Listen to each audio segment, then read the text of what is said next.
Welcome to my channel. I'm Elizabeth Liz Machette, and we are the Astrology Star Sisters talking about planetary stations for August of 2026. And joining me today is Madam Simon. Hi, Simon. How you doing today? Pretty good. How are you, Liz? Good, and welcome. And I'm glad to have you back on my channel. Thank you. So, Glad to Simon be. is an archetypal astrologer, tarot reader, and visionary artist. And Simon's website is iconalchemy.com. I'm an astrologer, author, intuitive, and tarot reader also, and my website is alightpath.com.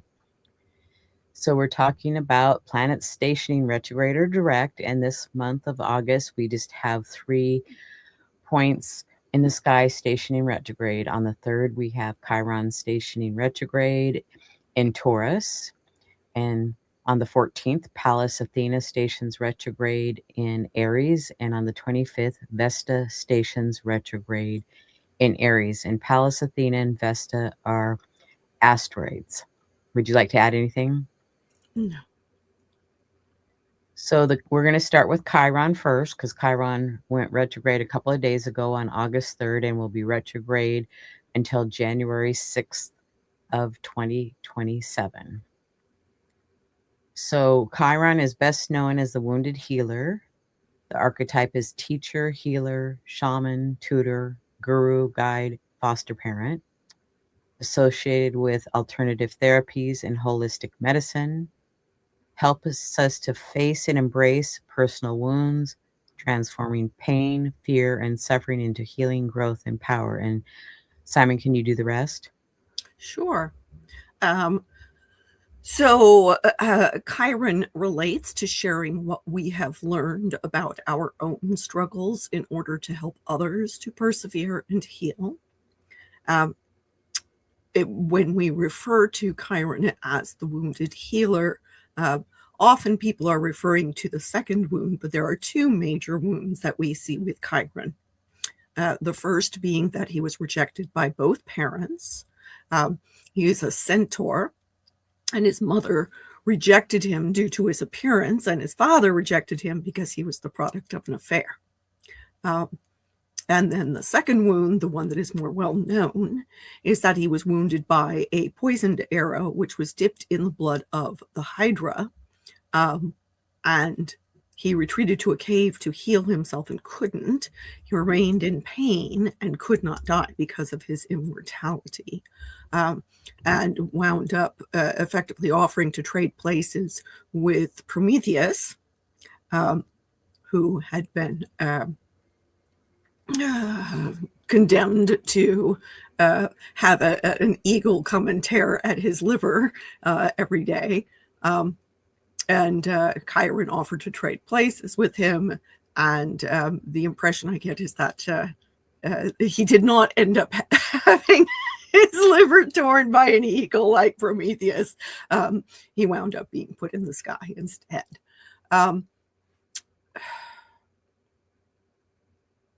Trying to think, there is something that was going through my head pertaining to Chiron earlier that I wanted to mention, and now poof. If it's important, I'll mention it later. Yeah. This is what it was. He was a teacher to heroes. A lot of the well-known heroes of Greek mythology, Heracles, and Jason, and I believe Achilles as well. These are all people who were taught by Chiron. And so, while there is that initial wounding, for a huge long time, he wasn't the wounded healer in the sense of having, this poisoned wound.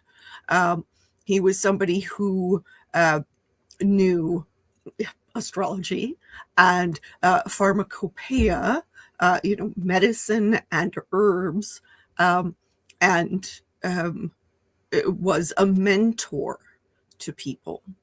And so while Chiron, this particular body is known for being associated with wounding and with our struggles, it's important for us to remember that there's more to him than that, that there is great wisdom and knowledge in Chiron as well. Thank you for sharing that with us. And since Chiron's going to be in 2 signs, we're just going to briefly go over the Taurus Aries energy. Taurus is of the fixed modality, hold, maintain, endure, middle of the season. Aries is cardinal, the beginning of the season. It initiates and creates. The ruling planet of Taurus is Venus, and the ruling planet of Aries is Mars. Taurus is of the earth element, and Aries is of the fire element. And I'll let you do the keywords. Sure. Keywords for Taurus are reliable, dependent, artistic, grounded. Some keywords for Aries are active, energetic, and adventurous. Some of the cautions associated with Taurus are being stubborn, stuck. Taurus is the sign most known for being averse to change. And Aries, some cautions are being overly aggressive, pushy, temperamental, self-absorbed. Thanks. So Chiron stationed retrograde on August 3rd, and this is the chart for Seattle, Washington at 1:11 p.m. Pacific Daylight Time. And the arrow to Chiron there is in the 6th house of work, service, duty, health. And then we're going to look at the aspects next, unless there's something you want to add to this. Yeah. So the aspects that Chiron is making in the sky, it conjoins Vesta and Eros, and is sextile to the North Node, square Juno and Pluto, trine the South Node, and opposite Haumea. So what jumps out at you, Simon? Well, let's start with the conjunction with Vesta and Eris. There is, when we're dealing with anything pertaining to Vesta, there is a sense of focus, while Eris is known for being disruptive. Eris likes to deflate people who are pompous or who are on their high horse. And so there can be a sense of perhaps where we are our own worst enemies. One of the things about Chiron in Taurus that I've been thinking about in relation to the station is that Taurus can, because Taurus is fixed, because Taurus can be stubborn, and because Taurus is Venus ruled and therefore concerned with what makes a good life, right? There can be, with Chiron in Taurus, this a struggle surrounding what we hold on to. Are we, Western civilization right now is grappling with, in fact, the whole world is grappling with materialism. And so if we're looking at Chiron in Taurus, then there are potential concerns about, the wounding surrounding materialism, capitalism, greed, grasping behavior. But also we can look at things from perhaps a more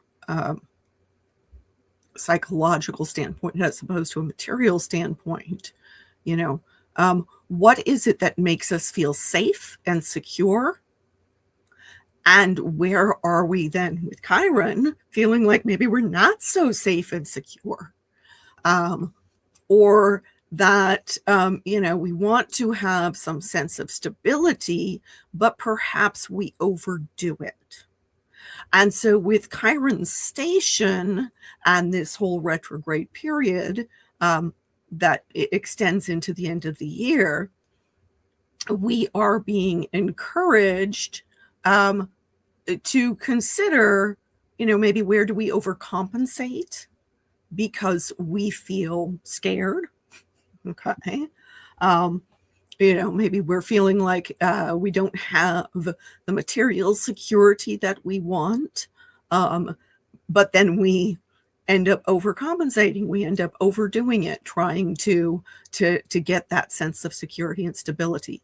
And with both Vesta and Eris conjoining Chiron during the station, I mean, it's a loose conjunction, but it is still there. Then there's going to be increased focus on the wounds that Chiron makes us aware of. And Eris involved may make those feel more disruptive. Okay, like they have an outsized impact on us. Now, Chiron square Juno and Pluto here. There's actually been this kind of fixed grand cross that has been going on. We see Jupiter and Aia up there in Leo. They're now, more, the orb is more loose again. So it's not something we would normally consider for the square at this point. But there is still that kind of resonance of, that's what's been going on, that there has been a fixed grand cross with Jupiter and Aia, and actually Psyche's in there too. And on the opposite side, Juno and Pluto, and then opposing Chiron is Haumea. Haumea is one of the trans-Neptunian objects. So a slow-moving body out there in the outer solar system. And so this combination, again, when we've got like a grand cross adding to the attention on Chiron, then we're going to notice these chironic things more. Okay. Pluto, of course, intensifies what he touches. Juno, very much shows us how whatever she's touching impacts the social fabric, our commitments, our relationships, the promises we've made, and the things that keep, the whole mad barking mess of society together. Okay. So there can be a sense then that, when we're looking at chironic wounds and wisdom under this station, we're also looking at what is the impact on others, right? Which also reinforces, Chiron being placed in a Venus-ruled sign. Okay. Haumea is named for a Hawaiian creatrix deity. And one of the things about Haumea is that she has this protean ability to reinvent herself physically, to take herself from old to young, and of course back again. But there is that changing of herself, her identity, even though she still remains Haumea, but that physical form, that external appearance is going to be different, right? And so when we've got Haumea in the mix, then that adds to the transformative power of Pluto, for starters. Okay. But because it's a hard aspect, there's that friction going on. Okay. It's not an easy process. And because Haumea is in Scorpio, then we're looking at that transformative process in relation to our emotions, but also, things like Scorpio is very good at seeing power dynamics underneath the surface of things, but that can also make Scorpio more suspicious. There can be this kind of like knee-jerk reaction there of like, I know what you did, right? Which, yes, if we want to get at the truth of things, certainly being able to see the things that Scorpio points out can be useful, but there is also, Scorpio deals with the deep, dark, intense stuff of humanity. And again, that amps up the not fun quality, right? As we're dealing with this stuff. And definitely with Haumea being in Scorpio and Pluto in Aquarius involved in this, we're going to get more shadow material, more potentially more compulsive or obsessive behaviors. So that's a factor. Okay. And I want to point out that Chiron is basically just dipping its toes into the Taurus energy because it's at 0 degrees and 52 minutes. So it's not even made it to 1 degree. And I'm going to say that Chiron went into Taurus about a month ago, or maybe a little bit more. But, it's just like kind of like getting a taste of that new energy, and then it's going to back into Aries. Yeah. Yeah. And being at 0 degrees, that's a critical degree. So again, all of it feels like much more potent, much more intense, much more raw, and again, because there's these hard aspects involved, there's that sense of friction. Okay. We've got this trine to the South Node. Now, the South Node, we can certainly associate with letting go, with releasing, and that's perhaps the kinder way to look at that. South Node can also relate to loss. Okay. But South Node can also be, anything involving the nodes tends to increase a sense of fatefulness, a sense of hauntedness. Okay. There can be, again, increased obsessive qualities.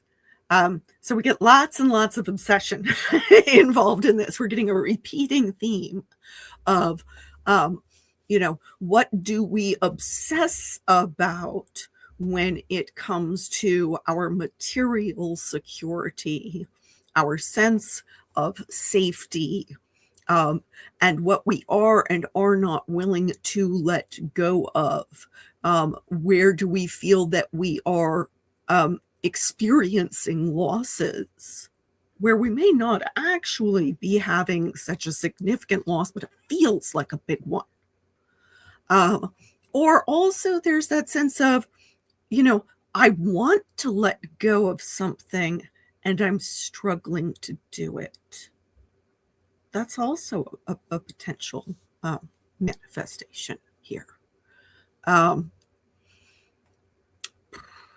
The sextile to the North Node, I mean, anytime we've got, a trine to the South Node, there's a sextile to the North Node, right? Because the nodes are, on that oppositional axis there. And so Chiron is at the point of Thales. That is what that relationship is called. And so Chiron actually here becomes the mediator between the nodes, between what we are moving toward, where we are coming from, what we are learning, what we are processing on our karmic path. Okay. So I actually find that to be a more pleasant iteration of Chiron here, because yes, Chiron may be revealing some difficult things that we're going to have to spend the retrograde period processing internally.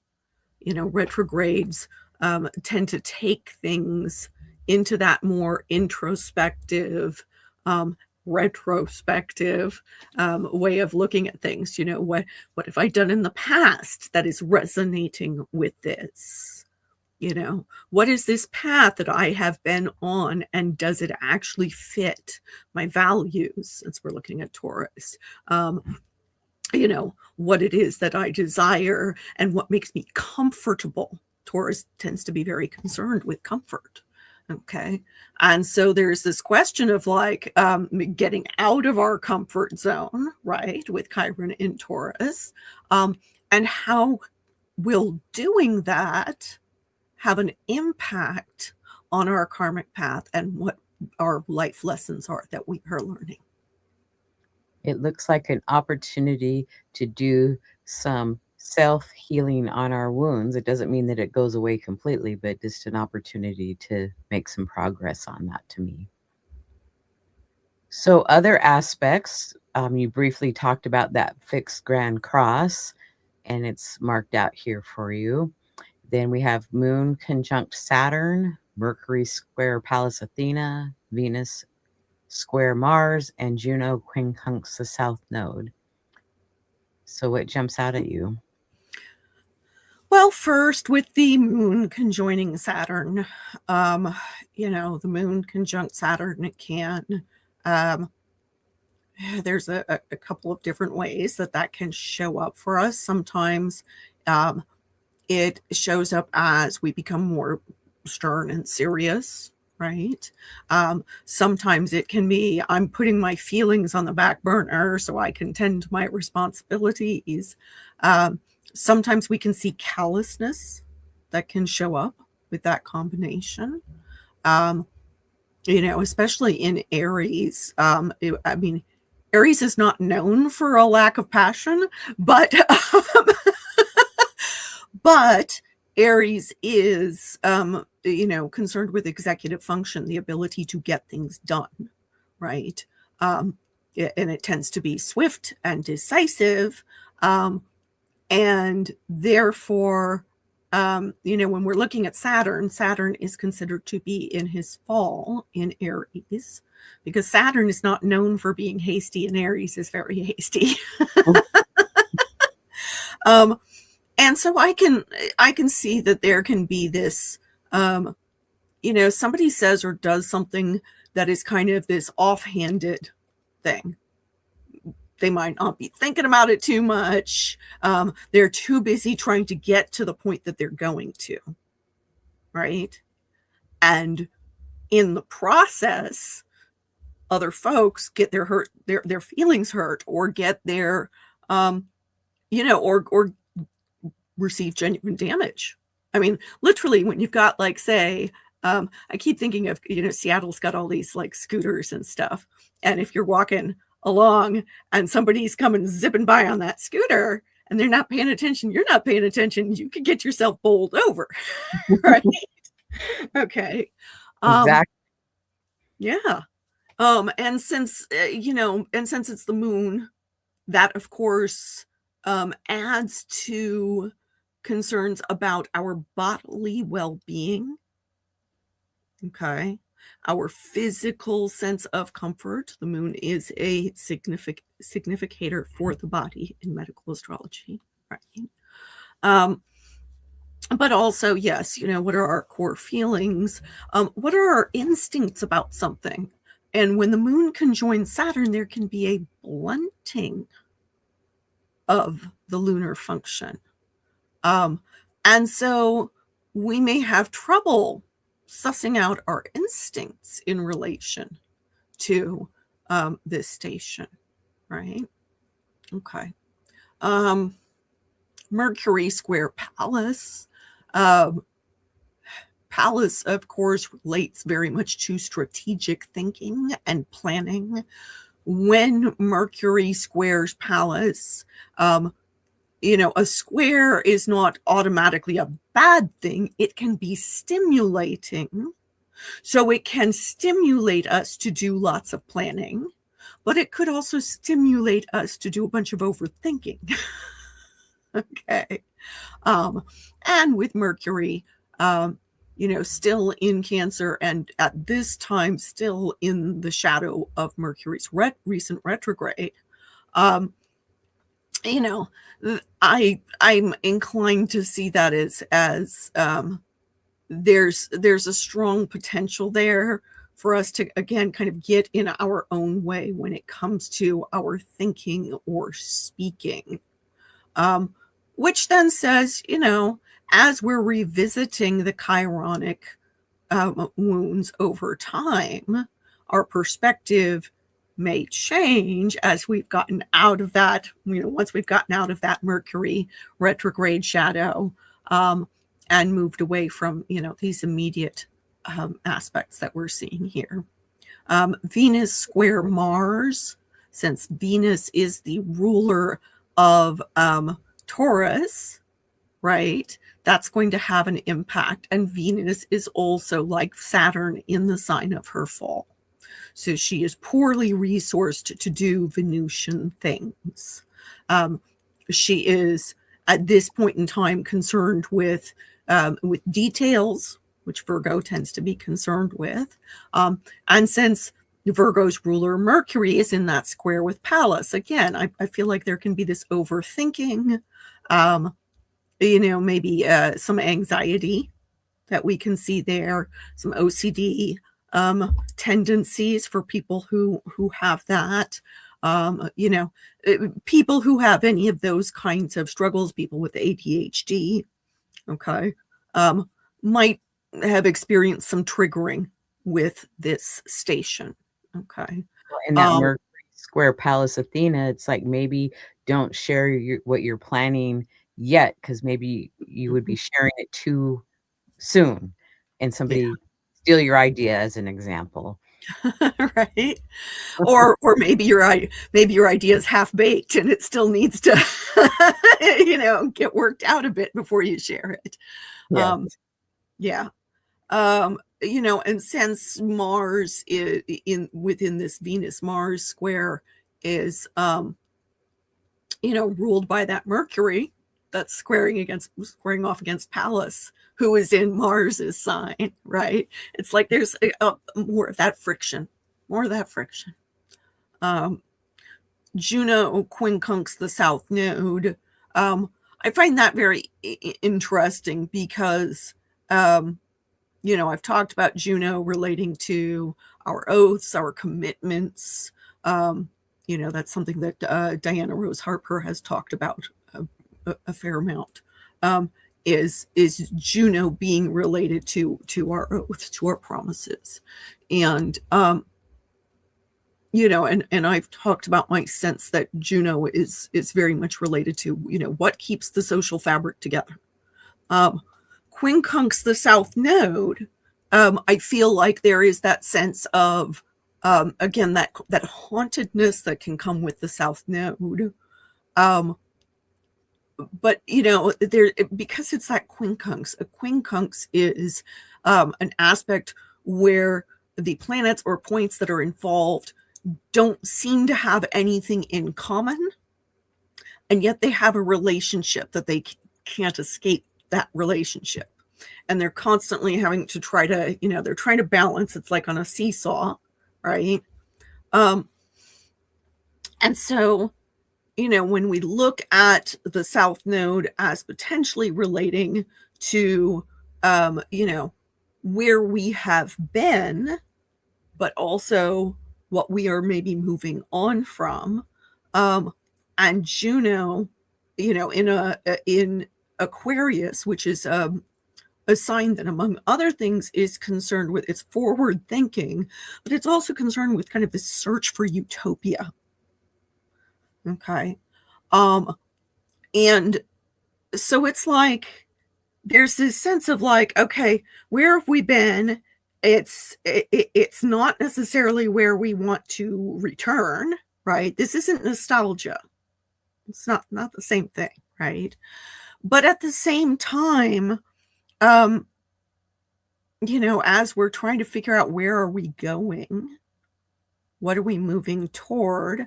Here, both Juno and Pluto together are in retrograde as well. So they're reviewing, but still not able to, there's still a lack of understanding there, is what I'm trying to get at. Well, maybe That, reviewing what you've committed to, because maybe right now you don't have time to go to some club that takes you 3 hours to drive there and the meeting's 3 hours, even though you might enjoy it. Maybe you're going to just let it go for 6 months and then rejoin later, or maybe you want to be more committed. I always think of it, some kind of adjustment has to take place. Well, it's interesting because it's the South Node here, is newly in Leo, right? Mhm. And so when we're looking to Leo, we're looking to questions of leadership, looking to questions of, creative expression. How are we showing up? And, Aquarius is very, very much concerned with what's good for the group, what's good for the whole. But also, nothing moves forward if individuals don't move it forward, right? Each person still has to step up. And so that's what I'm kind of seeing with this dynamic here, is there's this, the society does not understand the needs of the individuals and yet is reliant on the individuals to somehow come together and make some good decisions to move the society forward. Okay. So yeah, I feel like there's so much here that is that is going to be reviewing past actions in particular. And perhaps seeing not just past actions, but past patterns. And because Chiron is going to be moving into Aries, that's going to go from that sense of like, I'm struggling to feel safe and secure and like I've got my stuff together financially, materially, physically, bodily, all of that. But then moving back into Aries, it brings up the questions again about like, okay, well, what can I do? And Chiron moving through Aries has brought up for a lot of people, issues surrounding things like learned helplessness, issues of, well, what really can I do? Maybe I don't know. Mm-hmm. And also questions of, well, who am I? Okay. Questions of identity show up with Chiron in Aries.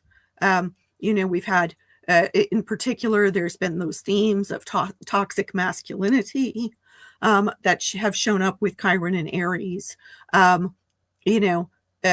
Conflict between people on the basis of identity. Okay.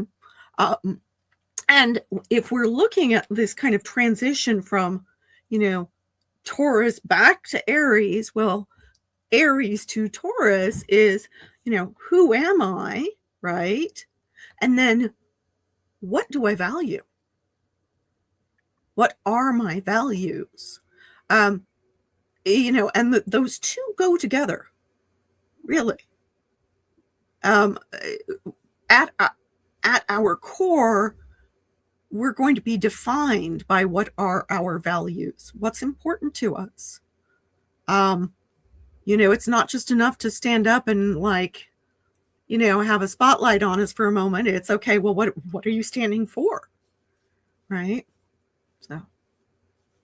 Well said. So we have a couple other aspect patterns. It could be called a cradle. It's two minor grand trines that are connecting to each other. So we have the Sun, Jupiter, trine Neptune, sextile Uranus, and the Pluto, Juno, trine Uranus, sextile to Neptune, and they all connect together, forming that. And this has been going on for some time. So I don't know if you want to speak to this much or... Yeah, some folks have been calling it the basket, Barbault's basket. I tend to call it the cradle just because that's what I've called it for as long as I've been into astrology, right? So that cradle configuration, we've talked a lot about the minor grand trine over the past 1 year and a half, 2 years. And so there's these outer planets that are all they all represent big forces at work in the world, generational temperaments, and these forces of change, these forces that pertain to our beliefs. Having added the Sun and Jupiter into that mix, I think has really added to, first of all, the Neptunian concern about what are our beliefs. Jupiter very much relates to what are our beliefs. And with the Sun, now separating from Jupiter, but still they're still in aspect. They're still having an impact on each other. The Sun is domiciled here. The Sun is in their own sign of Leo. And Jupiter, when Jupiter is, whatever Jupiter touches, Jupiter makes bigger. Okay. Jupiter's like a big old enthusiastic golden retriever. Okay. Right. Oh yeah, I'm gonna really get into this. Okay. It draws attention to the thing that the golden retriever is excited about. Okay. And the Sun puts a spotlight on it. And the problem is when we're looking at the really big forces at work in the world, lots of them, we're seeing the particularly challenging parts of them because of Pluto's involvement here, right? And so that can put this big old spotlight on, all the things that we're struggling with as a species, as a society, and as a species. There are certainly people who are going to look at this as like that this aspect pattern, might mean like great big amazing things. Folks who are enthusiastic about technology, for example, with Uranus involved. But we're also seeing what's the shadow side of all of that. And we can't really escape the shadow side of that with Pluto being involved, right? Anytime we're looking at transits involving the outer planets, we're probably not going to see their real impact until after we're out of them, right? Yeah. And yet we can look at this moment, this time period, and go, oh yeah, this thing started here, or was like, sort of came to a head here. Okay. I see this as a turning point. That's what I'm hearing from some folks, that they see it as a turning point. I don't know whether I do, but I do feel like it is, a period when a lot of people are having that sunlight, that light of consciousness shown on things that maybe they weren't aware of before, or that they had, perhaps they'd like stuffed it into the back of their mind, but now they can't ignore it. Okay. And so again, within the context of the Chiron station, that station has happened against this particular backdrop. And the grand fixed cross is, the opposition that is part of this basket. Okay. Then I think that over the course of Chiron's retrograde, we're going to have an opportunity to review these things that maybe we became aware of now, but we still need to figure out how do we process that, and how do we address our own insecurities that may be connected to that. Thank you. And we're going to just briefly look at the Chiron stationing direct on January 6th. Seattle, Washington chart at 3:01 a.m. and Chiron is in the 6th house again, or stayed there. And then the Chiron aspects are Chiron is conjunct Eris, sextile to Juno, trine the moon and Jupiter, and sesquiquadrate to Mars. And you can speak a little bit on this, but we'll be back in probably January and talk about this more. Right. That conjunction to Eris has been going on for a while. I've talked about it quite a bit on this show, so I don't need to get too much into it. But again, it is the loudness of the things that we're struggling with, the loudness of the things that hurt us, or that we, feel like we don't know how to deal with. Their loudness, their disruptiveness, but also, again, like I said, Eris likes to, take down the stuffed shirts. Sometimes Eris's disruptiveness can actually be really useful. And in particular, it reminds us not to try to stuff our chironic stuff. Okay. Not to try to, bury our heads in the sand about it. It gets loud enough that we are forced to deal with it. Right. The sextile to Juno, who is hanging out with the North Node. Again, I feel like that, just relates to, our interconnectedness, the social impact of our individual hurts. Okay. Lots of people together saying, hey, wait a minute, this doesn't work. This is not helpful anymore. And for a societal change in consciousness, which lots of astrologers have talked about, that we're living in a time when that seems to be happening. Talking together and comparing notes and, maybe a little commiseration, and then, what are we going to do about it? Right?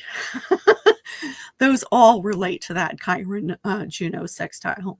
The trine with the moon and Jupiter, I just got done talking about how Jupiter makes things bigger. Right. And with the moon involved, then there's big feelings, except it's the moon at 0 degrees of Capricorn. The moon is considered to be in detriment in Capricorn because the Capricorn instinct, knee-jerk reaction, is to plow through the hard work of something, but not necessarily allow time for processing of feelings. And so that's the big caution surrounding this. Okay. Is, we may be tempted to I'm just going to push through. Okay. I'm just going to be stoic, have that stiff upper lip, get through the hard times. But there's more to the hard times than just a temporary thing, right? There's patterns to be looked at and addressed. There's underlying stuff that needs to be dealt with. Otherwise, it just comes back, right? The same old stuff. Okay. The sesquiquadrate to Mars, that's a square and a half. So it has the friction of a square, but maybe perhaps that friction may be more readily discharged, shall we say, it is something we can more actively apply ourselves to. Mars, certainly Mars can be hurtful, but Mars can also be, proactive, get stuff done. And I should mention here, Mars being in Virgo. Virgo is actually a sign that a lot of astrologers associate Chiron with, because Virgo is concerned with health. Virgo is concerned with learning. Virgo is concerned with the path of the apprentice on the road to mastery. And so, Chiron as mentor is is very well suited to help us learn over time, bit by bit, as we do in Virgo. So Mars in Virgo here, even though it's, in that challenging aspect, I feel like it can be useful so that we don't sleep on what we have learned during the retrograde. And we'll be back to talk more about that at the first of the year. So now we're going to go to Pallas. And her cycle, she turns retrograde on August 14th and stations direct on November 30th. So Pallas Athena is the third largest asteroid in the solar system, discovered in 1802 with an orbit of 4.6 years, found within the asteroid belt between Mars and Jupiter, named for, I don't know how to say that word, epithet of the Greek goddess Athena, goddess of wisdom, war, artisans, and negotiations. And then I'll let you finish. Sure. So Pallas, the asteroid being named for an epithet of the goddess Athena. Athena was born from the head of Zeus. Roman version is Jupiter, after he swallowed her pregnant mother, Metis. Which makes for, kind of interesting symbolism. She's a virgin goddess, sister to Ares, Ares, the god of war, not Ares, the sign, whose Roman correspondent is Mars. And so, Pallas can be kind of considered this idea of a woman, as opposed to an actual woman, right? She has sprung from the head of the king of the gods, and is associated with warfare. There are those who say she's only defensive, but she has been known to lead men into battle, right? And some of her responses, some of her reactions within the mythology are a little more aggressive, so I can't strictly say that she's defensive. But as one of the virgin goddesses, she is self-sufficient. The archaic definition of virgin, it has nothing to do with sexuality. It has to do with whether or not a woman is dependent on a man. Is she married, or is she, under the care of her brother or father or what have you? The virgin goddesses are, act by themselves. Okay. They are self-directed. Okay. So Pallas is associated with strategic thinking, pattern recognition, creative intelligence, solving complex problems, and controlled strength. Also, should be noted, Athena is a goddess of weaving, and so is associated then with artisans, with craftspersons. And then we're going to go into a little bit more depth about Aries. Cardinal modality initiates, creates, beginning of the zodiac and the astrological year. Ruling planet is Mars.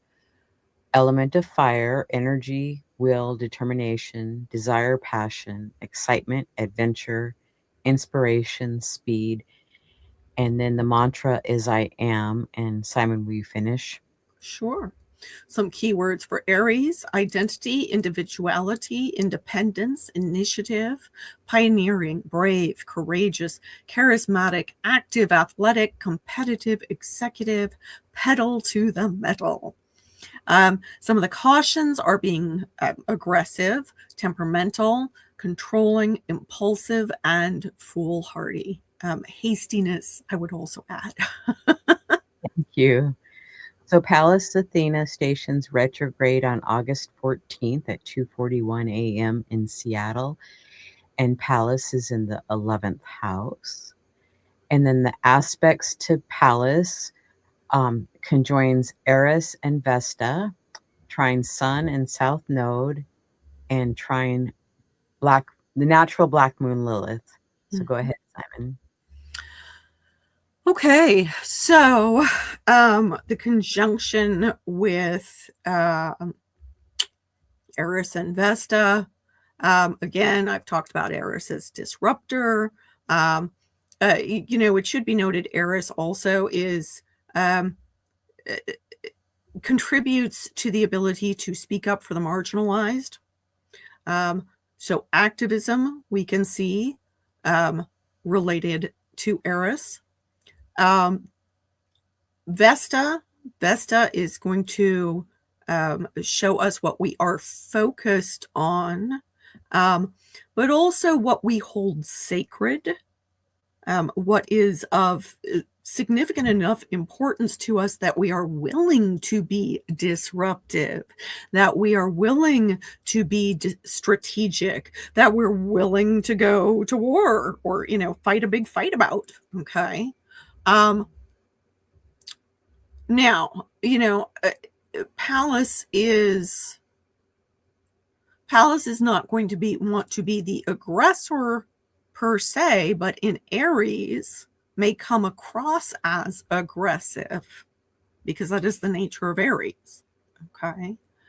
And with this trine to, on one hand, the sun in the south node, and on the other hand, natural black moon Lilith. Anytime you've got Eris and Lilith in cahoots together, there is going to be this kind of, it's big bad girl energy. It's, you ain't the boss of me and I'm going to do what I want. There's a very headstrong, willful kind of energy at work here, especially with all this stuff in fire signs. And Lilith in Sagittarius then is unafraid to be the bad guy, right? Is like, you don't like what I have to say or what I'm doing about this? Too bad, because I think it's important for me to assert my sovereignty in some way. Now that can be good or bad. All of these, there's no judgment for or against any of these bodies and points. Okay. Sometimes that, that willingness to say, I'm sorry, I've got to be me, is quite appropriate. And sometimes, it can get into this, kind of obsessive, compulsive, maybe addictive behaviors we can see there. But in this case, this is Lilith in Sagittarius. And so it's going to be wrapped up in our beliefs. Okay. And again, because these are fire signs, then there's going to be, it's not enough to just believe, we've got to act. Okay. The sun with the south node, again, adds to that sense of faithfulness, to the potential for obsessiveness,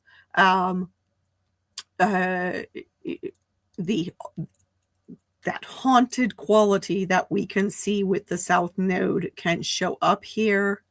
And when I say haunted, sometimes that can involve like,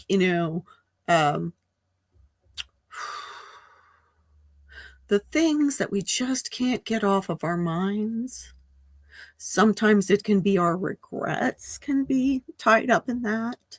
But then also sometimes this sense of like, I don't want to deal with that. And not simply from an avoidance standpoint, right? Again, this is actually going back to belief. Okay. No, I no longer wish to associate myself with this, or I don't wish to tolerate this, or you know what, I don't feel like I can be this. Remember, the sun, our core sense of purpose, our sense of self and what we're here to do, right? That light of consciousness. And yet with the south node, there can be that potential dimming of that. right? I don't want to show up. I don't want to be seen. You know, the sun is very much about visibility, and especially in Leo is about visibility. And so I find that interesting within this context, because that could literally suggest, you know, kind of like doing things behind the scenes in order to carry out your strategy, to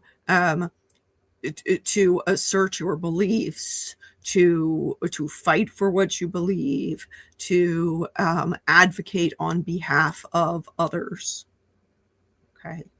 What you So said about not being seen, because this is coming on the heels of the Leo new moon solar eclipse. So the sun is going to be darkened. So, and this happens within 2 days. So that's, you know, pretty powerful, I think. yeah, yeah. And it's very interesting, like all this fire energy, and yet, like you just said, there's an eclipse, and then the sun with the south node. That, like, am I willing to show up? Okay. And literally sometimes the best way to show up is not to show up. Think about when I was a kid, I used to read a book over and over again about the French Resistance. I was quite obsessed. And, you know, there was this whole thing of people using underground tunnels to be able to evade the Germans, to evade their occupiers in order to act on behalf of the resistance. And so there was this sense of like, I have to not be seen in order to show up in support of my values and beliefs.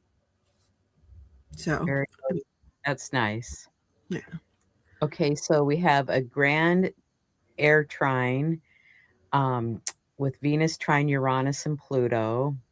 And then we have some minor grand trines still happening, because they've been happening quite a bit. So it makes 2 kites from this grand trine.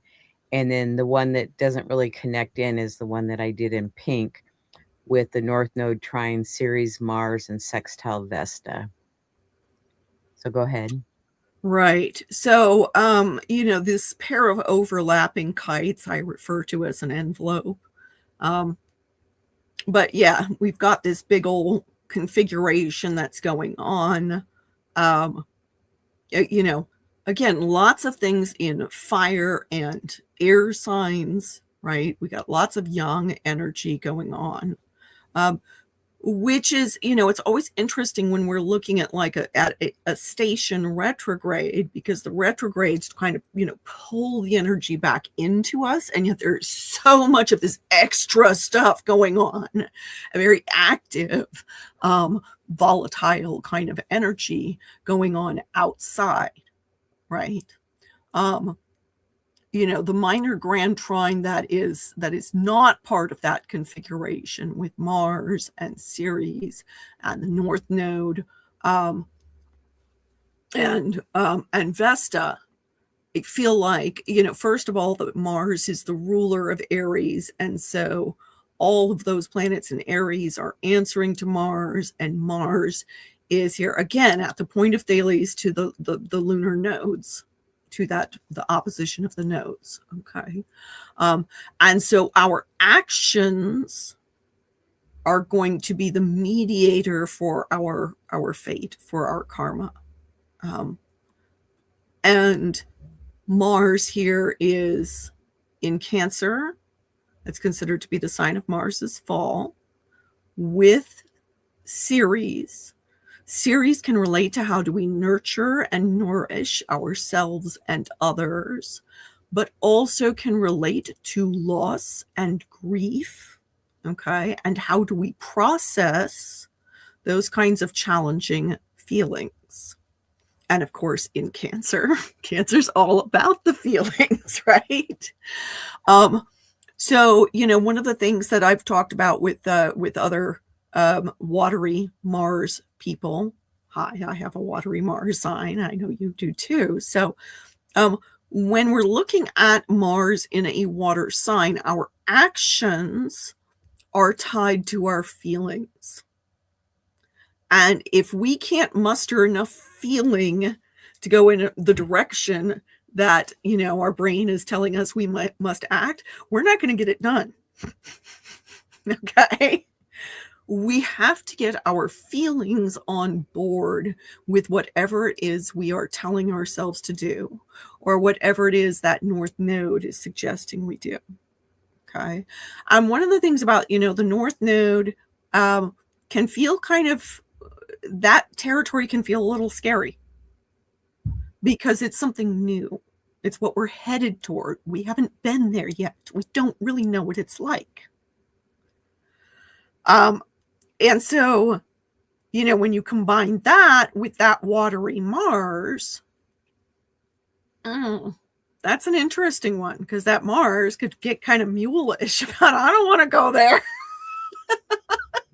Okay. That doesn't feel okay. I don't want to go. Right. That's scary. I don't know what that is yet. And so I do feel like Ceres being with Mars there says that we have to nurture the feelings that can lead us in the direction of the thing that might seem scary, but that we know. Because, the North Node, again, there's that obsessive kind of quality with the North Node. We know we have to go there. We know that's where we're supposed to be. Okay. And this is the North Node at that 29th anaretic degree of Aquarius, right? And I find that interesting. The nodes move, unlike the planets, the nodes move backward through the zodiac, right? And so we're starting at that end degree of Aquarius with the North Node here. And one of the things I really feel like that relates to is, that final degree of a sign is kind of wrapping up the lessons of that sign, right? Well, one of the big things about Aquarius is, what constitutes your ideal society? And so I feel like this minor grand trine with Vesta, who is that sacred flame, that spark of, what do we hold sacred? What is important to us? What are we going to focus on? Okay. Then this minor grand trine really suggests to me, we have to focus on what is that ideal society that we want to move toward, and generate the kinds of feelings about that can motivate our action. So yeah, this big old envelope thing, really, it adds Venus to that basket or cradle configuration that we've talked about. And it's Venus in Libra, which is one of her home signs. So this is an empowered Venus, connecting with that Pluto and Uranus to make this grand air trine that then becomes the body, the core of the envelope, the core of the two kites. We've got Mercury with Jupiter. Mercury is caught up to Jupiter and is now hanging out within this configuration. And so that says to me, get together and talk. Right. And do so not from a space of braggadocio or, I got to be the big man on campus kind of thing, which a Mercury and Jupiter and Leo can sometimes do, right? But we've got Venus here to kind of temper that, to say, what's fair? Okay, remember that Libra symbol is the scales, justice. And Venus wants peace, but no peace before justice. If it's not fair, if it's not equitable, then the peace won't last. That's the thing. We can really easily say, oh, I just want to get things so that, they're nice again, right? That's one of the cautions with Libra, is that Libra is so eager to make things harmonious and peaceful and beautiful that, they can kind of stuff some feelings and go, oh, it doesn't really matter. I'll take the short end of the stick in order to make sure that everybody's happy. And then the resentment festers. And the peace doesn't last. So, there's that caution there of, okay, don't get too big for your britches in your talking, and remember to treat everybody fairly. Okay. But I do feel like Venus it added to this configuration, now that she's, entered the scenario, she is the reminder that, okay, we got to do this stuff together. We've got to connect in order to make the good changes, the big changes in our lives, whether that's on a personal level or a political level. Okay. That, our society benefits when we're actually willing to talk to each other and try to be fair to each other. And all of that in relation to Pallas, going back to what started this conversation right here, this station of Pallas. Remember, the Pallas relates to planning. And so reviewing what plans we have made, but also our strategic thinking. Hey, I thought that this was a great idea. Now I'm wondering, well, maybe I should engage in some consensus building with some other folks. Talk about it. See how do my plans affect others? And if their effects are not what I intended, well, now I need to revise that. Exactly. So Pallas will station direct on November 30th. So November we'll have Pallas and Vesta to talk about when they station direct. And Pallas will be in the 9th house for the chart in Seattle. That happens at 8:35 p.m. And the aspects that Pallas is making: conjunct Saturn and Neptune, sextile Uranus and Pluto, trine Sun, and quincunx Mars. Go ahead. Yeah, so here we have Pallas is actually the one who has now stepped thoroughly into the minor grand trine, right? Neptune and Saturn have gone to either side. Pallas is the one who is most tightly aspecting Uranus and Pluto, okay, and is effectively acting as the midpoint. Not exactly, but a midpoint for Saturn and Neptune. So again, that relates to what is our planning. Okay. Are we being wise in our actions? Wisdom is an interesting thing. And especially, with Saturn there and with Neptune there, with Pallas between the two of them. That really brings up questions surrounding wisdom. Wisdom doesn't typically come to us as, out of the blue. Wisdom comes to us as a result of some hard knocks. Our experiences, the plans that didn't work out, the strategies that sucked. Okay. And what are we learning from them? And one of the things about Aries, Aries is youngest sign.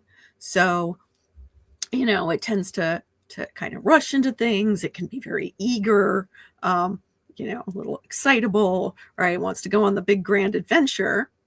But as we get older, if we still want to be able to have those big adventures, but operate from a place of wisdom rather than foolhardiness, we perhaps need some experiences under our belt. The key here is, because Saturn is involved, it's important for us to look to what have our experiences been, but not from this standpoint of beating ourselves up about what went wrong. Instead, getting curious about, okay, well, that didn't work. Why didn't that work? Right? That's a more useful approach, because if we get too caught up in Saturnian fear, then we wind up restricting our actions in ways that may not necessarily be helpful. Remember, this is Pallas in Aries, right? She's supposed to go forward. She's supposed to be swift and decisive here. Okay. And unfortunately, Saturn in Aries can do the sudden clamp down kind of thing if we're not careful. It doesn't mean that we don't take Saturn's advice sometimes, but I do feel like there's a real caution here to not get caught up in our fears, right? Now, the trine to the sun, that's very nice because that helps us to be able to see. And it helps us to see from the standpoint of not only, what are our beliefs and our ideals, but also what are we learning? Big learning energy here. I think that's wonderful and very useful, especially for a station direct. That's we've done all this stuff. We've paid attention. We've kind of reworked our plans and reassessed our strategies over the course of the retrograde. And now we're ready to move forward with them. And with the trine to the sun, we're ready to do so from this standpoint of, hey, I know I've still got plenty to learn. And I'm going to take that spirit of adventure that we can see with Aries, that is backed up by a spirit of adventure in Sagittarius. Both of them are very adventurous signs. And now we're going to move forward and we're going to learn as we go and implement the wisdom from our past mistakes. Okay, that's pretty good. The quincunx, huh? Good plan. Yeah, but the quincunx to Mars may kind of make some of it a little awkward, at least to start out with, because Mars is hanging out there in Virgo, right? And the quincunx, again, it's not in a place where it understands what is going on in its home sign. It's kind of like, I feel like Mars in Virgo here is like, I got down into the weeds and I got to paying attention to all these little details. And now I've forgotten about other stuff. I've gotten hyper fixated on something, right? One of the things that can help us when we're looking at quincunxes is to see that, these signs don't share a modality. They don't share an element. So you can think, okay, they got nothing in common with each other. They cannot understand each other. And yet there can be qualities that are shared by each of those signs. And I don't remember the name of the astrologer who originally put this particular bee into my bonnet. But I do remember there was this description of what is it that Aries has in common with Virgo in particular. And the thing that they share in common is a sense of purity. Okay, Virgo is the sign of the Virgin. Aries is that bright initial fire. Okay, purification. And so that can help us to put aside the things that are not helpful to our planning, to our strategy, get down to brass tacks and get it done. Right? So it may be a little wobbly initially because of that quincunx, and yet if we lean into what is the pure essence of what we're trying to do, okay, that may be able to help us to navigate that quincunx. I think I've covered all of it.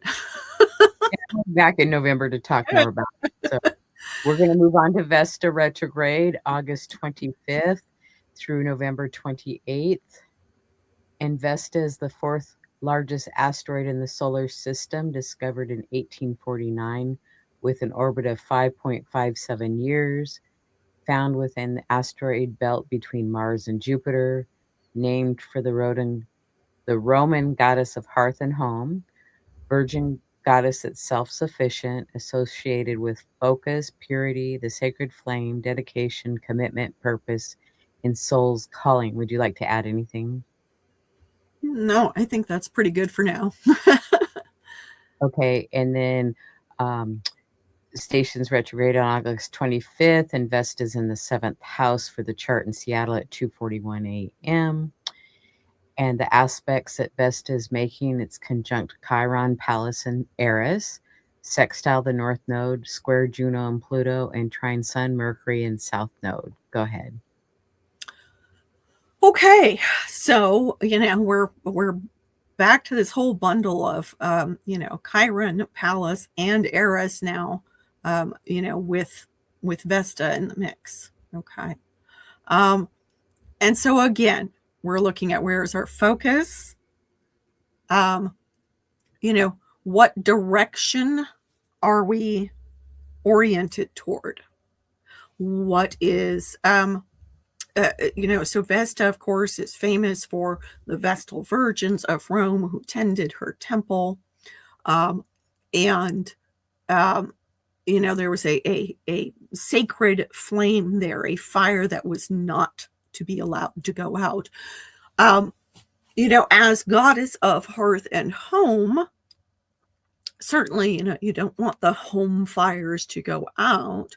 But within the context of the Empire of Rome, Vesta's sacred flame was not simply the hearth of the individual home, but the hearth of the home of the empire. Okay. And so, I do have some associations because of that with Vesta relating to the desires of empire. Okay. For better or for worse, I'm not really keen on empire, but but there's also that sense of, what is it that's going to ignite the spirit within us and can be both singular but also unifying.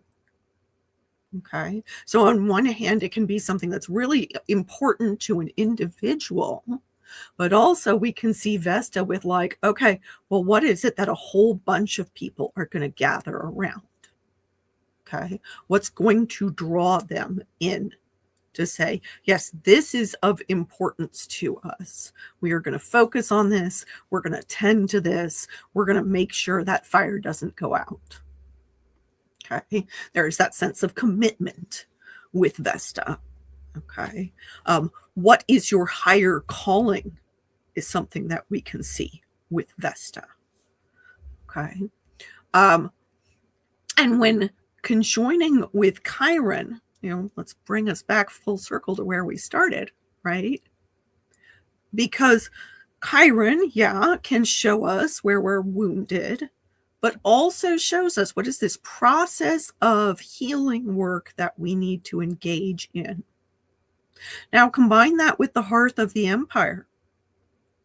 The hearth of the empire here has called us together to gather around and try to figure out how to do right by each other, right? How to make sure that our material needs are taken care of. How to make sure that, we're in the Pacific Northwest here and it happens to be on fire. And so, how do we make sure the world doesn't burn down? Okay. How do we put the fire where it belongs? Okay. And again, Eris in the process is disruptive and loud, but also calling attention to things that need to be called attention to. Okay. And Pallas is okay, we got to review our plans for this. No, we've got this, this is a cluster of 4 retrograde bodies, actually 5, 6 retrograde bodies. Okay. 5 in Aries and 1 at that 0 degree of Taurus, getting ready to move back into Aries. So that's a whole lot of retrograde action in a sign of action. Whoa, whoa, whoa. Hold your horses. Contain that fire, get it under control. Right. And consider, put it inward in particular. Remember, retrograde stuff is introspective. It asks us to think about stuff, feel about stuff, but to do it on this internal level, right? Less of the external action and more of the action within. And it's a Mars ruled sign. And there we see Mars up there in Cancer being all about the feelings. Okay.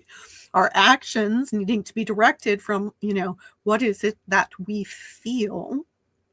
Also, Mars in Cancer is very concerned with protecting ourselves and protecting those who are important to us, protecting the home. That goes with Vesta. Okay. So yeah, I feel like there's this time to, do some serious work, some serious consideration within. One of the things that Mars can do that is very useful is be a spiritual warrior. And when I say that, I don't mean going to war on behalf of religion. I mean doing the hard work within ourselves, fighting our inner demons, doing battle with, perhaps things like fear, depression, resentment, insecurities. Okay. So all of these planets together doing this retrograde dance through Aries, that's a big time to do some inner work. And to do it from that standpoint of like, no, really, who am I? What do I stand for? What am I concerned with defending? What am I concerned with nurturing in the sense of, tending that sacred flame? What am I focused on? What do I hold sacred? Okay. And then how am I going to apply it in a way that isn't just me like walking all over everybody? Right? Because that is a danger with Aries, right? Now, the trine to that Sun and Mercury and the South Node puts all of this at the point of Thales, right? To the opposition of the nodes. And again, has us, reconsidering how are we showing up? How are we looking at things? What is that light of consciousness doing? Right? And how are we speaking? And how are we thinking? This is Mercury at the 0 degree of Virgo. That's a domiciled Mercury at a critical degree. Okay. With the sun's light of consciousness, shining that light, making sure we can see clearly. But again, at the South Node.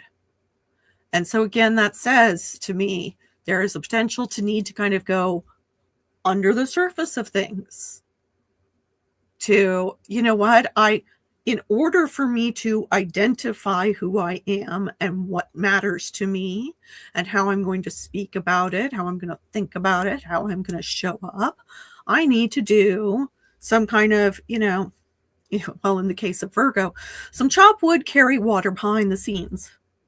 Okay. I need to do some practical stuff. I maybe need to do some research. I need to learn more. I feel like this is a strong potential to lean into some humility,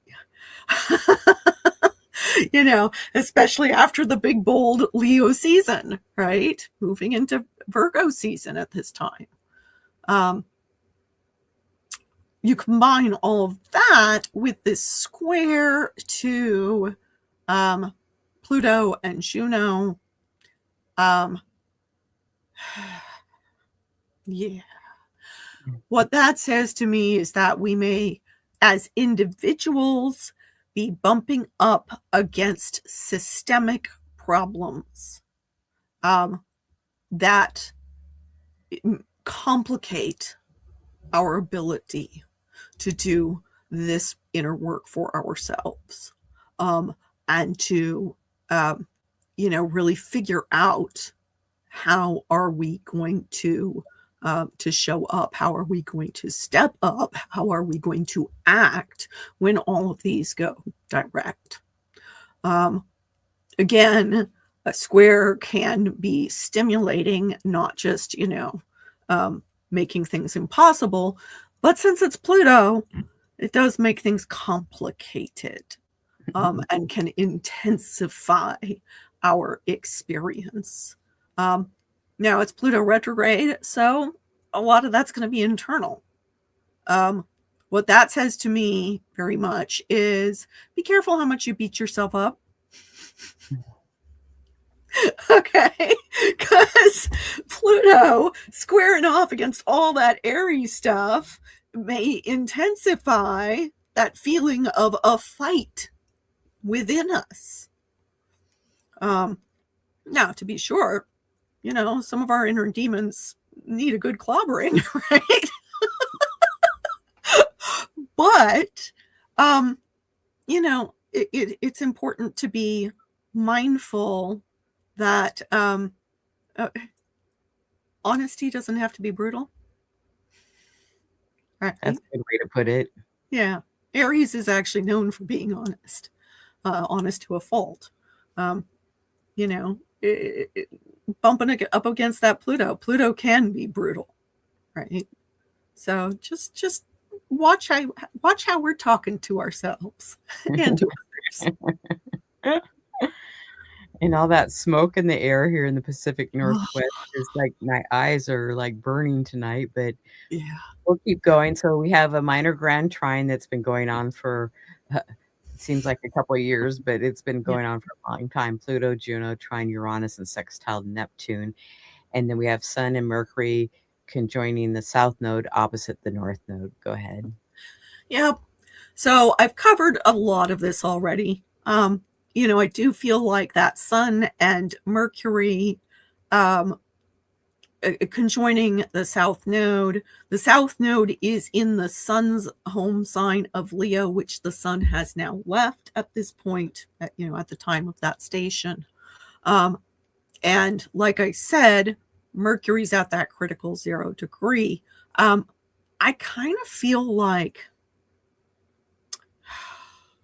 I can't remember the actual, I'm not normally prone to quoting Bible verses because I'm pagan, not Christian, but there is a verse from, I believe it's Ecclesiastes, which says, "Speak ye little, saying much."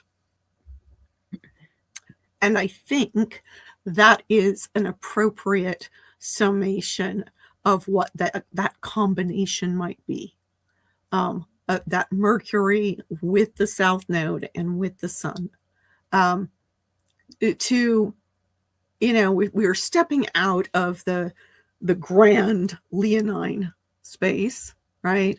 Moving into the more humble and work-oriented, process-oriented Virgo. And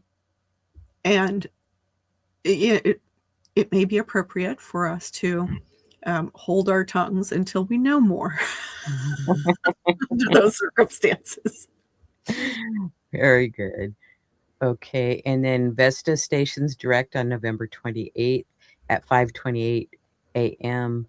Seattle, and that will be in the 9th house, very close to the midheaven. And the Vesta station's direct aspects, it's conjoined Saturn, sextile Juno, trine the Sun, quincunx Hygeia, and square natal Black Moon Lilith. And we'll be back to talk about this later, but you can say a couple things if you'd like. Yeah. So again, Vesta with Lilith here, this Vesta is now out of orb of the whole Chiron Eris conjunction, so maybe a little less unruly, but Lilith does add to unruliness. But Lilith adds also to a sense of authenticity. Okay. Who are you at your core? What is your truth? What is it that lights you up and keeps you going even when things are really hard? Saturn brings the hardship, right? And at the same time, Saturn, brings the wisdom, brings the ability to persevere through difficulties, brings the patience and the self-discipline. So Vesta stationing direct here, conjoining Saturn, I feel like that is a, on one hand, yes, it can put our focus on things that are difficult, but on the other hand, can help us to prioritize. That's one of the functions of Saturn, is what are your priorities? Let's get your priorities straight. Because Saturn, as the Lord of Time, says, hey, we're all mortal here. Okay? So what you going to do before you have to pass on? What are you going to do? And so that really gets us concerned with what are our priorities? What are we focusing on? There is only so much time in the day. There's only so many days in our lives. We can't do it all. So what matters most? And again, we've got the sun involved. This trine to the sun helps us see clearly, consciously.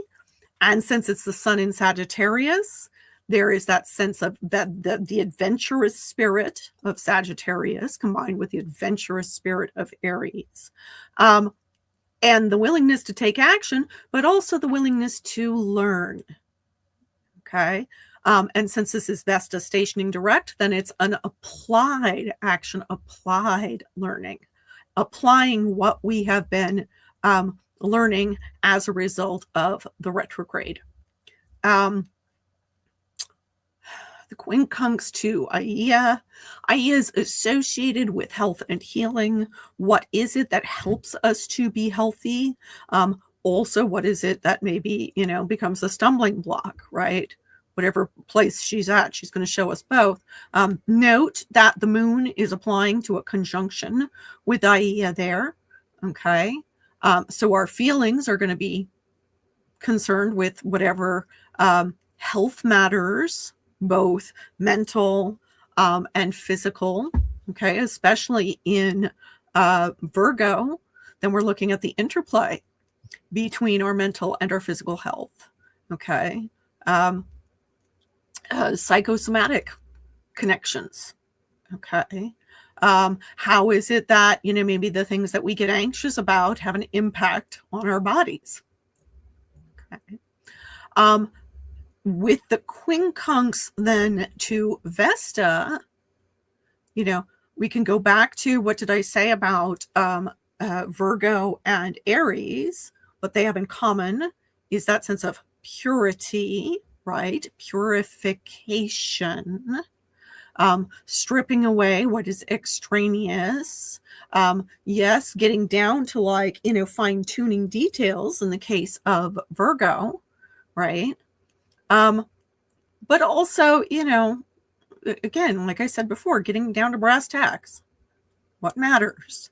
And that suggests that if we are focused appropriately, then maybe we can manage to step away from the things that are going to add to our anxieties. But also the danger here, because Vesta relates to focus and Virgo can get really caught up in little details, there can be a danger of hyper focus without paying attention to other stuff that we need to. So there's a balancing act, again, as is always the case with a quincunx, right? There's a balancing act at work here. Thank you. I want to thank you, Simon, for joining me today. It's always a pleasure to have you on. I want to thank our audience that's joined live. We appreciate you and look forward to having you join us in the future. And those that come back and watch the video at a later date, you're greatly appreciated. And Simon and I will be back next week on Wednesday, I believe, to do the solar eclipse new moon in Leo episode. So please join us. And Simon, can you tell us about your Patreon page, please? Sure. So, a lot of my astrological focus is actually on art. While I am a consulting astrologer like Liz is, I do a lot of my writing about astrology is based on the transits, and my art is also based in transits. Some art as well that is done in connection with patrons' charts. I make custom astrological art for my patrons. And I talk about it all on Patreon. So if that's something that sounds of interest to you, I'd love to see you over there. And like I said, I'm consulting astrologers. So if you wish to schedule a consultation with me, you can visit my website at iconalchemy.com. And like Simon said, I'm a consulting astrologer in person and on Zoom. I have a newsletter and a YouTube channel. So subscribe, like, and tell your friends. I appreciate it. Lots of shows in the archives and shows coming up each week. Look forward to having you back. And then thanks to our sponsor, Astro Peregrine Software, an astrology software for Mac and Windows. For more information, go to astroperegrine.com. And again, Simon, I want to thank you for joining me. I appreciate it. And I look forward to having you on again next week. Okay, so, thank you. That's all for today. And we're going to say goodbye for now and see you all next week. So thank you.